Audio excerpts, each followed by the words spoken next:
Hola, ¿cómo están? Bienvenidos. Esto es Comenzando la Semana con DGE Trading, continuando con nuestro ciclo semanal de educación financiera.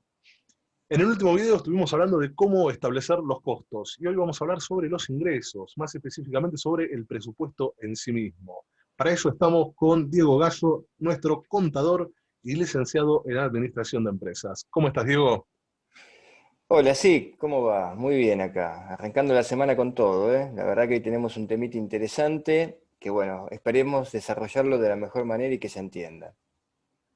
Perfecto, Diego. Bueno, entonces vamos a hablar sobre presupuesto. ¿Cómo aplico, Diego, el presupuesto a las personas? Digo, si yo trabajo en relación de dependencia, ¿cómo varían mis ingresos si no son siempre fijos? ¿De qué me sirve hacer un presupuesto a mí que soy un Juan de los Palotes?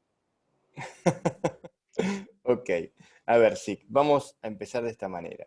Primero entendamos que un presupuesto es una herramienta. Es una herramienta que a nosotros nos va a servir para planificar, para coordinar y para tener un control. Eso es fundamental. Acá las personas, las empresas, sean micro o macro, chiquita, gigante, siempre tienen que tener un presupuesto para tener ubicación en lo que están haciendo. Típico saber dónde estamos parados. Por eso siempre insistamos con educarnos financieramente. A ver, me acabas de hacer una pregunta como para arrancar de manera interesante. Una persona en relación de dependencia. Ok, no tiene variación de impuestos, no tiene ninguna variación de nada. O sea, y dije variación de impuestos. ¿Por qué dije variación de impuestos? Porque depende justamente en esta época de inflación y en esta época donde desde hace ya muchos años, digamos casi 20, que se abrieron las paritarias, que siempre hay variaciones. Y de hecho, cuando no hay ajuste los mínimos no imponibles en ganancias, puede ser que en los ingresos se existan variaciones por descuento de ganancias. Supongamos igual, ojalá que no, que la mayoría que nos está escuchando sí le descuenten ganancias porque sus sueldos son buenos, pero ponele que no, está el aguinaldo. O sea, el aguinaldo que se paga en dos veces, el medio aguinaldo en junio, perdón, se paga en julio, pero en realidad corresponde a julio, y en diciembre. A ver, y después puede haber en el medio bonos, puede haber remuneraciones variables, depende si en un sector donde estén en ventas o no, puede haber algún tipo de premio en las empresas. Cada empresa es diferente, también depende mucho de la actividad. Entonces, la relación de dependencia no te da un ingreso fijo categórico, y sobre todo en épocas de inflación, porque justamente la evaluación del peso hace que los empresarios o los empleadores que tengan que ajustar continuamente justamente los salarios, como primero para incentivar a la persona que se quede y no vaya a buscar otro trabajo. O sea, en estas épocas se empieza a ver cierta rotación de lo que es el trabajo para buscar mayores ingresos. A veces también hay que ver los índices de subempleo, pues justamente empieza a variar porque la gente necesita buscar más trabajo para generar mayores ingresos para cubrir los gastos. Bueno, un poquito de eso vamos a empezar a hablar hoy. O sea, los ingresos son fundamentales tenerlos presentes. Nosotros cuando hablamos de costo en el video pasado, después le voy a dejar el link allá arriba, por si no lo vieron, empezamos a entender cómo había que identificar cada uno de los ítems que en una empresa sería el plan de cuentas para dividir lo que gastamos. Bueno, ahora vamos a pensar en los ingresos, cómo presupuestamos llegar a tener este flujo de fondos necesario, estos ingresos, para poder afrontar esos gastos. Y acá entra en juego lo que sería el presupuesto financiero. Básicamente, de eso quiero empezar a hablar ahora. Y voy a mostrar para esto la planilla de la vez pasada y vamos a jugar un poquito con esos números. ¿Te parece, sí? Bueno, hoy nos vamos a centrar en lo que es el presupuesto. En esta planilla a nosotros nos queda todavía una pata, después la vamos a hacer en el próximo video, de la confrontación entre lo que es presupuesto, que es una suposición, una proyección, un estimado, contra lo que efectivamente se gasta de manera real o se ingresa de manera real, lo que realmente tenemos, para hablar de los desvíos. Pero eso va a ser en un próximo video. Eso ya lo vamos a dejar pendiente y lo vamos a hacer. Vamos a centrarnos en esto de lo que son los ingresos y lo que sería el presupuesto financiero. ¿A qué me refiero con un presupuesto financiero? Y básicamente lo que yo estoy pensando es en un ciclo de cobros y pagos. En un trabajo en relación de dependencia, con un ingreso mensual, que como yo había explicado la vez pasada, es la mejor unidad para armar un presupuesto, el mensual, nosotros lo que tenemos que tener en cuenta es cuándo se paga qué cosa. Básicamente de eso se trata un flujo de fondos. Entonces, muchas veces nosotros podemos tener distinta regularidad de pagos, siempre vamos a tener en cuenta ahora el ingreso en relación de dependencia con pago mensual. Puede variar que se cobre hasta el antepenúltimo día hábil del mes o al cuarto día hábil del mes. Eso depende de la modalidad de cobro de cada persona. Eso es un ejemplo. También puede ser que la persona cobre semanalmente, quincenalmente, en general los jornalizados cobran así, o diariamente, por ejemplo, podría llegar a ser una empleada doméstica. Estamos siempre hablando de relación de dependencia. Vamos a hablar, ya también en otros videos, de lo que serían las empresas. Esto está todo centrado en personas. Pero ¿por qué es tan importante hacer la diferencia? Porque lo que nosotros tenemos que planificar con los ingresos es el estimado que necesitamos justamente para afrontar los gastos. Y acá, en el ejemplo de la planilla, acá se habla, por ejemplo, de trabajo independiente, podría ser trabajo en relación de dependencia, ingresos por inversiones u otros ingresos que pueden ser extraordinarios como venta de un bien o algún premio que uno se puede ganar o cualquier otro ingreso que no tenga que ver con la cotidianeidad de nuestros ingresos habituales.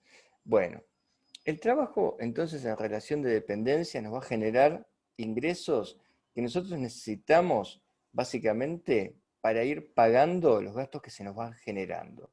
Entonces nosotros tenemos que tener bien planificado cuándo se hacen esos gastos, cuándo hay que pagarlo, para no incurrir en atrasos. Básicamente lo que logra la eficiencia en lo que es el presupuesto es poder cumplir de manera taxativa, de manera justa, con los tiempos dentro de este ciclo de pagos contra ingresos.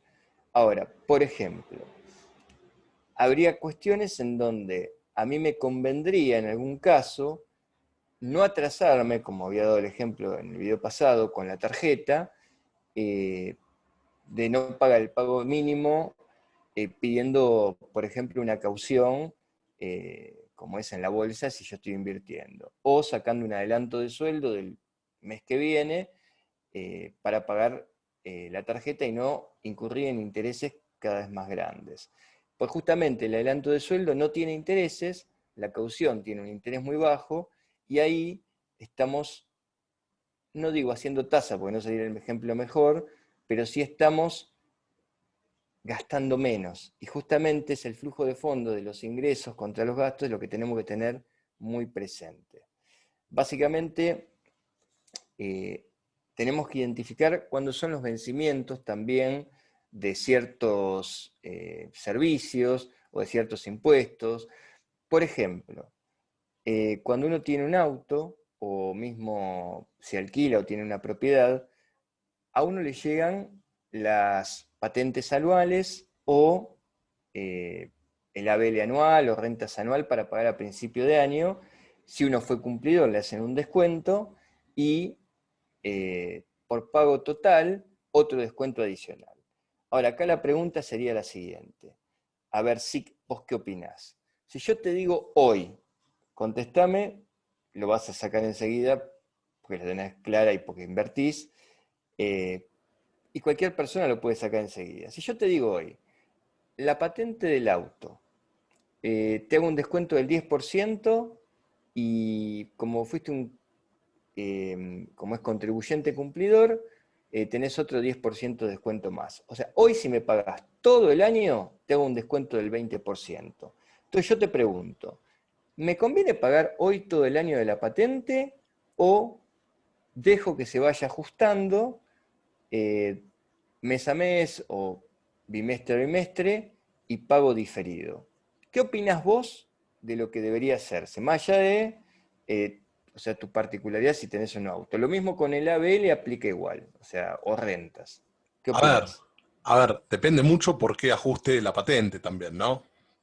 O sea, si es una Sí, tasa fija anual, y bueno, yo prefiero pagarlo a medida que me vayan llegando y no con un 20% de descuento, porque la devaluación va a hacer el trabajo restante, digamos, va a licuar un poco eso que tenemos que pagar, si es que está obviamente ajustado por una tasa fija, que es lo más probable, ¿no? Así que yo no pagaría absolutamente ni ahí en un solo pago. bien, bien, buena Lo respuesta. mismo con el dólar, podemos tomar en comparación el dólar, a ver si nosotros pensamos que si lo tomamos en cuenta lo que pagamos hoy en día en dólares, con la tasa devaluatoria que hay diariamente del dólar, estaremos pagando hoy mucho más dólares que lo que estaríamos posiblemente pagando dentro de 6 meses o un año. Exactamente, exactamente. Y viste que a mí me gusta un poco ser profe, ¿viste? Y a mí como profe me gusta siempre preguntar sobre lo que expliqué a ver si hubo atención. Entonces, hay otra cosa que también es importante. ¿Acaso, si yo tendría todo el dinero para pagarlo, qué alternativa tendría si tengo todo el dinero para pagarlo más allá de los descuentos que hay y la devaluación? Yo tengo todo el dinero hoy. eh, a ver, puede haber ajustes, pero ¿no me convendría hacer otra cosa? ¿Qué otra cosa me convendría hacer? Y Y a ver, es de lo que se yo trata el iría, canal, ¿eh? Por eso pregunto. a ver, yo iría, por ejemplo, si tengo todo el dinero para pagarlo, Sí, vamos a dar un ejemplo así muy básico, sí. no lo pagaría de una, pondría ese dinero a trabajar. Yo, por ejemplo, lo pondría, por decir, en un plazo fijo. Está Que mi bien, dinero vaya trabajando, o haría tasa en la bolsa con los diferentes instrumentos, e iría exactamente. sacando el dinero a medida que me vaya, que lo vaya necesitando. Exactamente, el famoso efecto palanca que hablamos la vez pasada. Por eso te estoy Exacto. diciendo que, claro, que habría que pensarlo y planificarlo. A ver, el tema de los ahorros, hoy estamos hablando de lo que es ingresos. Ya vamos a llegar a los ahorros, pero básicamente nuestros ingresos, aunque seamos personas, es nuestro capital de trabajo, básicamente que en una empresa se toma de esa manera, ¿no? Entonces, cuando nosotros en la planilla armamos el presupuesto donde están todos los gastos, pero esos gastos tienen que justamente pagarse con los que son los ingresos, acá empezamos a lo que es tomar decisiones. Porque tal vez cuando nosotros nos ponemos a ver qué tipo de gastos tenemos y qué tipo de ingresos tenemos, puede ser que haya probablemente diferencias, siempre va a haber diferencias. Es muy raro que tengas exactamente los mismos ingresos que gastos, por lo menos la primera vez que lo veas, pero acá tenemos que lograr generar instrumentos que nos puedan dar un flujo para pagar todos los gastos. O sea, ¿a vos qué te parece dentro de los instrumentos que nosotros conocemos de la bolsa, que nos permiten flujos mensuales, flujos en dólares, flujos en pesos, de los que vos conocés? A ver, ¿cuáles se te ocurren que nos serviría para invertir en el caso de que nosotros tendríamos todo el dinero junto para pagar algo? ¿En qué invertirías vos que nos genere este tipo de flujo? ¿Qué se te ocurre? Bueno, yo, por ejemplo, invertiría en algún bono ajustado por inflación, obviamente, que pague mensualmente. ¿Qué sé yo? A ver, un PR13.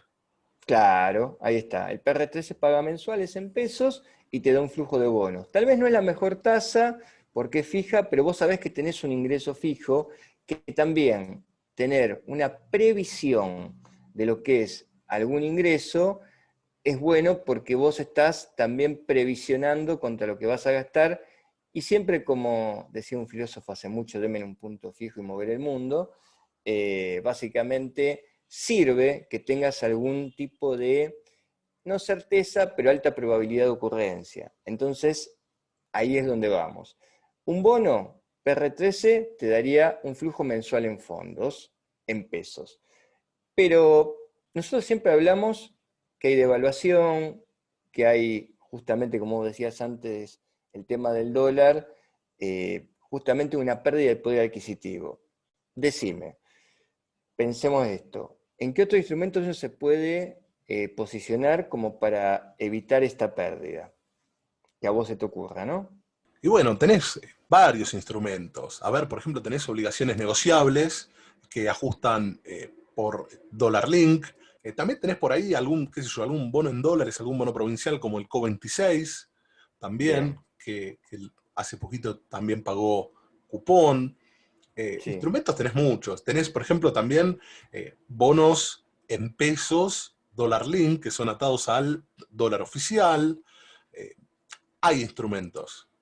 A mí me parece, sí, que en algún momento vamos a tener que hacer un lindo video sobre deuda soberana, subsoberana, de eso tenemos que hablar un poco más. En algún momento te convoco a que hagamos algo de eso. Me parece muy interesante porque es un instrumento que te da mucho margen justamente para actuar.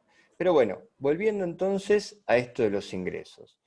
Eh, a ver, sigamos pensando y planificando un poquito el presupuesto de ingresos. A ver, nosotros estamos hablando de algo muy acotado que sería los ingresos de relación de dependencia. Pero también tenemos que entender que únicamente estamos hablando de una persona que vive sola, pero puede ser una unidad familiar donde trabajen dos personas, puede ser que una tenga ingresos fijos, otra tenga ingresos variables. O sea, podemos pensar en una persona que se dedica de manera autónoma a venta de servicios, venta de mercadería. Entonces ahí tienen como es, los ciclos más acotados. También puede tener pago a proveedores en ese caso. Ya vamos a hacer también un video donde se hable más específicamente del emprendedor con el negocio en sí mismo. Pero, a ver, puede haber otro tipo de ingresos como alquileres. O sea, una persona que pueda tener renta por alquilar una propiedad. Esto también es aparte porque en realidad lo que es la renta de propiedades está, hasta donde tengo entendido, en los momentos más bajos de la historia, la proporción costo-beneficio y riesgo y rentabilidad, o sea, retorno es muy bajo, justamente en los alquileres. Había salido hace poquito una noticia que había mucha gente que prefería vender la propiedad, alquilarla e invertir justamente en estos instrumentos en dólares, ¿no? Que le dé rentabilidad en dólares, sin todo lo que significa riesgo de tener inmovilizado en una propiedad justamente el dinero. Ahora, volviendo un poquito a lo que es cómo pensar este presupuesto de ingresos en función de los gastos. Nosotros siempre, cuando pensamos en ingresos, yo lo había dicho la vez pasada, no tenemos que pensar en reducir los costos, sí incrementar los ingresos. O sea, si nuestros ingresos son X monto, nosotros tenemos que tener una tasa de crecimiento de los ingresos por dos razones.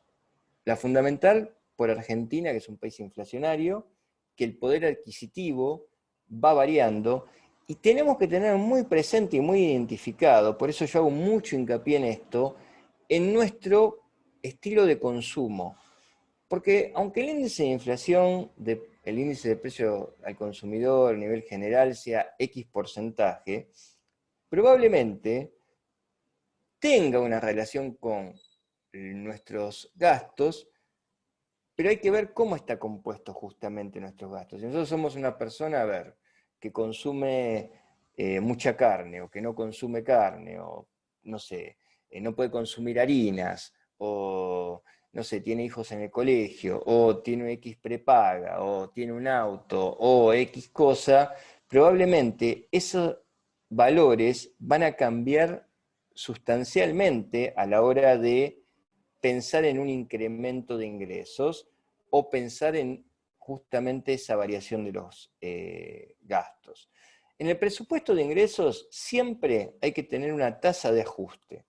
Esa tasa de ajuste va a ser la referencia, la nuestra particular, en relación al tipo de gastos que tengamos. Mínimo, mínimo, mínimo, mínimo, tiene que ser la tasa de inflación, mínimo la tasa del dólar, mínimo la tasa de la actividad que nosotros tengamos o la paritaria que básicamente esté en nuestro trabajo para que tengamos idea de cómo ajustarlo. hay que pensar y proyectar, por ejemplo, en el 2021, que la variación de ingresos nuestro tiene que ser por lo menos un 50%. A ver, porque es lo que se proyecta. A ver, ¿cómo logramos eso? Y bueno, ahí está justamente la creatividad. No se trata, insisto, de sacar gastos, se trata de incrementar en los ingresos. Una herramienta muy poderosa son las inversiones. O sea, por eso este canal está pensado y creado de esta manera, ¿no? Volviendo a la planilla, que la tengo ahí mostrándola, esto es justamente el tipo de ingresos independientes que podamos tener, van a generarse a partir de esta creatividad que nosotros podamos decidir hacer con el tiempo que tengamos, ya sea generando contenido en YouTube, poniéndonos a vender X producto, recomendando gente para vender seguros. O sea, hay mil alternativas, no hay que quedarse solo con una. A ver, independientemente que yo siempre sostengo que el valor más importante que el dinero es el tiempo, los ingresos te dan cierta cintura para poder ahorrar y para poder afrontar ciertas eventualidades contingentes o no, o ciertas arbitrariedades. Tenés un auto, tenés que cambiar la batería, se puede, no sé, pinchar una cubierta, nada, justamente hay un bien que vos necesitas o tenés animales y esos necesitan atención y pueden pasar siempre cuestiones que uno necesita generar con un presupuesto, un ahorro que sea una reserva que básicamente se calcula, por ejemplo, en las empresas entre un 5 y un 25%. Y no para inmovilizarlo, sino para que genere más flujo de fondos que dé más cintura a afrontar esos gastos. Bueno, digo, pará, a ver, un temita. Acá vos sos contador, quiero que me cuentes qué pasa con los impuestos, digo, porque acumular es muy lindo, gano plata y sigo ganando, pero a la hora de pagar impuestos, ¿qué pasa? Porque a veces también el incremento en relación de dependencia, el incremento de ingresos en relación de dependencia me hace pagar más ganancias. A ver, no me conviene trabajar más horas extra, digo. Aclarame a ver cómo viene la mano con esto, por favor. Está bien, es cierto. Sabía que iba a venir en algún momento la pregunta de impuestos. Está bien, y sí, la verdad que sí. Hay que planificar también la parte impositiva. Mira, a mí me gustaría desterrar un poco el tema de los mitos impositivos. A ver, ¿en qué quiero hacer hincapié? No siempre, o sea, que uno tenga más ingresos implica que pague más dinero. Por eso, justamente, es bueno conocer las herramientas que tenemos para invertir para justamente pagar menos. A ver, vamos a lo concreto, vamos por partes, como decía el amigo Jack. Digámoslo de esta manera. Vos me dijiste, trabajo más, hago horas extras y pago más impuestos.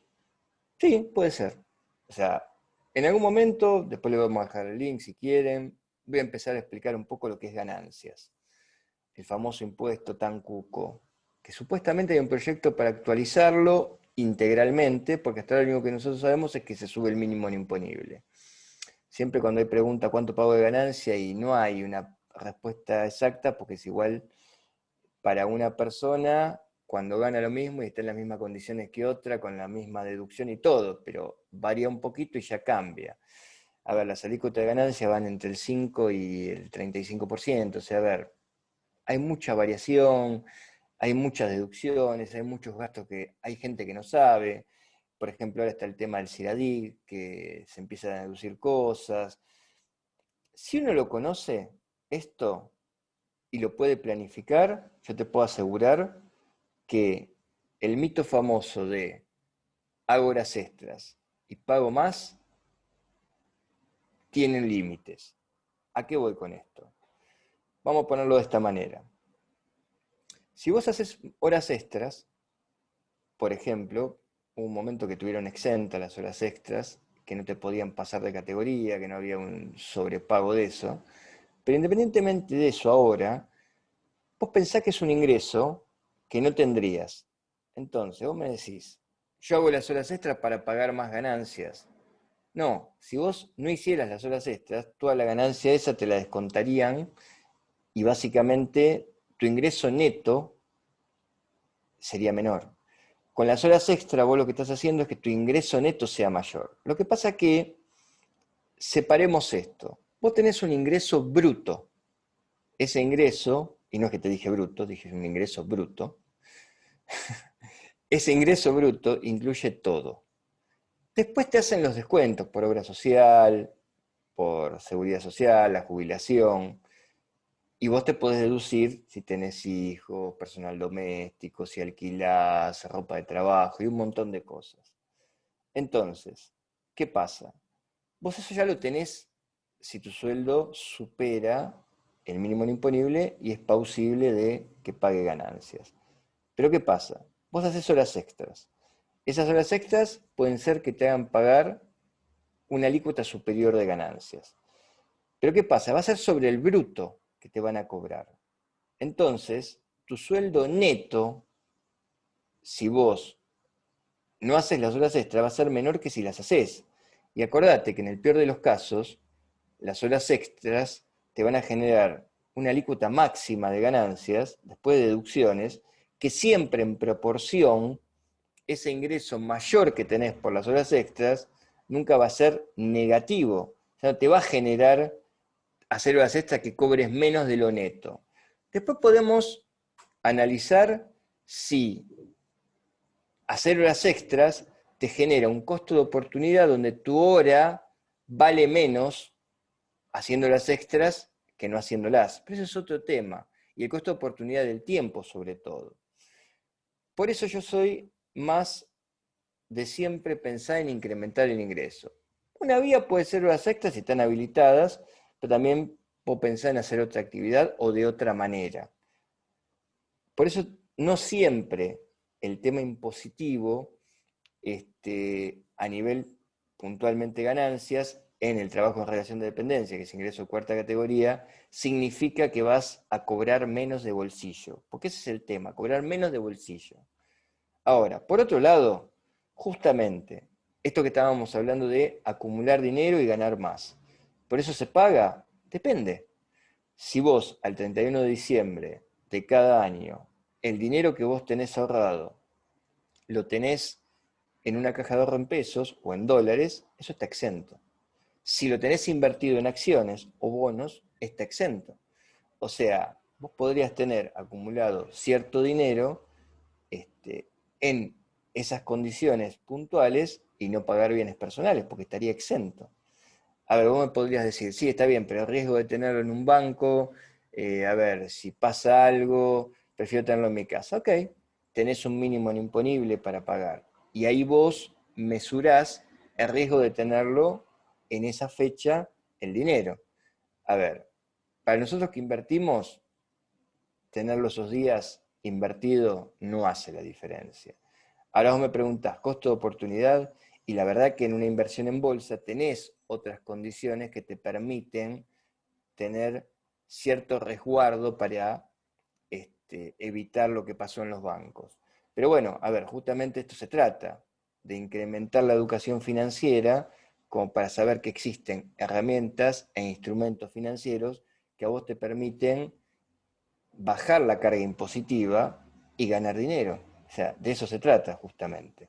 Bueno, impositivamente entonces la relación de dependencia quedó claro. Ahora, el tema es los ingresos por fuera de la relación de dependencia. A ver, le hace el alquiler de una propiedad, inversiones en la bolsa o alguna otra actividad que me genere ingresos extra. No sé, a ver, ¿cómo quedamos impositivamente fuera de la relación de dependencia?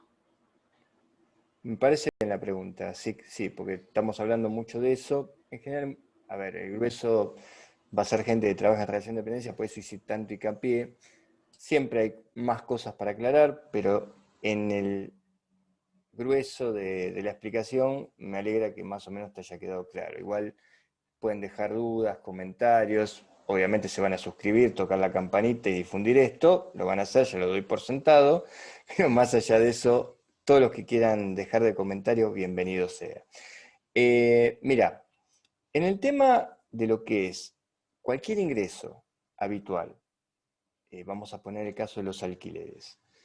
Los alquileres lo soporta el monotributo, siempre estamos hablando que esté dentro de la categoría máxima del monotributo, o sea, hasta 3 propiedades en un monotributo se puede tener. O sea, si vos tenés 3 propiedades y no tenés otra actividad, trabajás en relación de dependencia y tenés 3 propiedades, podés inscribirte en el monotributo y facturar con monotributo. Si tenés más de 3 propiedades ya no podés, o en alquiler, ¿no? Las 3 estamos hablando, no tu casa habitación y 2 más, sino 3 propiedades que alquiles. Por ejemplo, el monotributo lo acepta. Si vos tenés una actividad, que yo, vendés una ropa y 2 propiedades, también lo acepta. El tema es que el monotributo más de 3 propiedades no te acepta para ser monotributista. Si no, ya tendrías que pasar a ser responsable inscripto.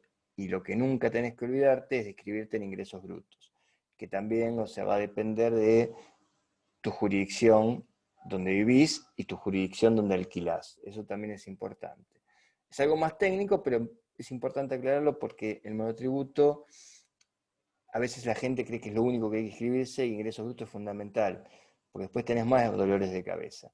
En lo que es ingresos por fuera del trabajo en relación de dependencia, va a depender de la actividad. Nosotros hablamos de los alquileres porque es algo común, pero hay que inscribirse sí en impuestos. Ahora, lo que son inversiones, no. En inversiones depende del instrumento, ¿no? Estamos hablando de instrumentos que no te generen retenciones de ganancia como los futuros, cuando no lo usas para cobertura, o que tengan que pagar algo de renta financiera cuando invertís en instrumentos que no cotizan en la bolsa de valores. Por ejemplo, si Eh, invierto en bonos, estoy exento. sí, exacto. Perfecto. ¿Y en obligaciones negociables? También porque cambió ahora. O sea, antes en bienes personales estaban alcanzadas, ahora cambió. Y ¿Y ahora los estarían, fondos comunes de inversión? no, están exentos ahora. Eso Perfecto. estuvo alcanzado por la renta financiera en 2018, pero varió mucho, por eso lo estoy aclarando. Ahora, el impuesto a la riqueza, estamos hablando de un patrimonio de más de 200 millones, ya es otra cosa. Pero ahí no estamos hablando de inversión ni nada. Y fue un impuesto supuestamente por una sola vez a la grande fortuna. Eso es otra cosa. Pero inversiones, puntualmente, no tenés que inscribirte como monotributista responsable inscrito, o sea, no tendrías que pagar algo mensual aparte.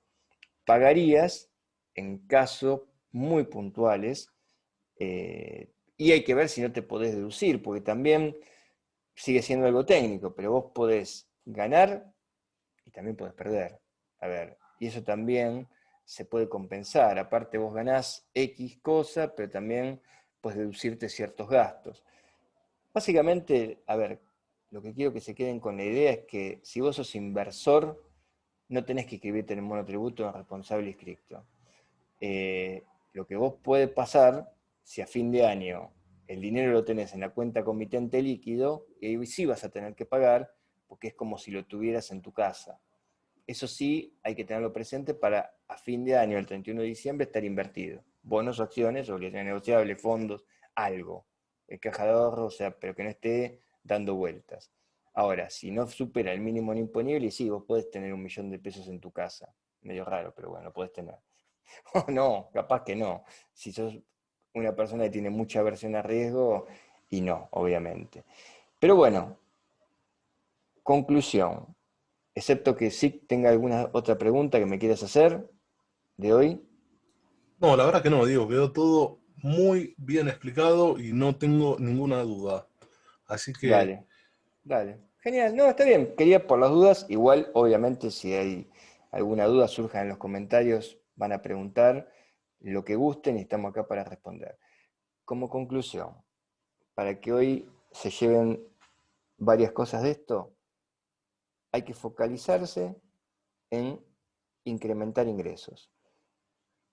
Tomen el video anterior para identificar los costos, tomen este video pensando en cómo incrementar ingresos y el próximo video vamos a hablar justamente de la comparación entre lo presupuestado y lo real. Los ingresos es donde hay que poner el foco para generar lo necesario para tener una buena calidad de vida. Como habíamos hablado en el primer video, logrando eficiencia entre el tiempo requerido para generar esos ingresos para pagar los gastos que tenemos. Y que esos gastos generen una buena calidad de vida y nos dejen tiempo para disfrutar, que es el bien más preciado. O sea, aunque sea una frase casi cursi o recurrente, dicen que en dinero va y viene, el tiempo no. Pero realmente el tiempo es fundamental. Entonces, el ingreso tiene que lograrse con eficiencia. Por eso hay que identificarlo. Y hay que buscar la manera de lograr esos objetivos e irlo ajustando con el parámetro que nosotros consideremos que sea el más adecuado a nuestra particularidad. Eso es fundamental. Así que bueno, por hoy los dejo que queden haciendo la tarea, pensando, investigando y creando a ver situaciones donde puedan generarse estas diferencias. Y nos estaremos viendo, si Dios quiere, la próxima, y que tengan una excelente semana para todos. Me voy despidiendo. Gracias, Ic, por estar siempre en estos videos. Dale, Diego, gracias a vos, un gusto compartir este espacio. Bueno, gente, les recuerdo, por favor, si les gusta el contenido, si les gustan estos videos, suscríbanse a nuestro canal de YouTube, hagan clic en la campanita, así van a poder recibir todas las notificaciones cada vez que lanzamos un nuevo video. Bueno, así que esto fue comenzando la semana con DG Trading. Espero que lo hayan disfrutado y nos vemos el próximo lunes. Un abrazo.